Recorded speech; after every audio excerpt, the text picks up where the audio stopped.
Welcome to the world of digital marketing, where understanding your audience is key to success. One tool that helps us do just that is the Marketing ID. What is a Marketing ID? A Marketing ID is a unique identifier that tracks user interactions with email campaigns and digital ads. It's like a digital footprint that tells us what interests our audience, helping us tailor our future efforts.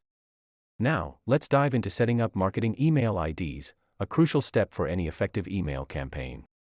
Step 1. Choose an email marketing platform that fits your needs. Platforms like MailChimp provide powerful tools to create, send, and analyze emails. Step 2. Create a dedicated marketing email account. This keeps your campaigns organized and separate from your personal emails. Step 3. Integrate your marketing email ID with your platform. This allows you to manage everything from one place. Step 4. Segment your contacts. Organize them by demographics, purchasing history, or engagement to send targeted and relevant emails.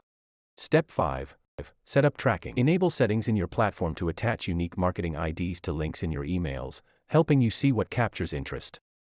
Step 6. Finally, test and launch your campaign. Make sure everything works perfectly, then watch as your tailored emails reach the right audience. With these steps, you're ready to launch successful email campaigns that resonate with your audience. Happy marketing! Follow this space for more sales and marketing insights.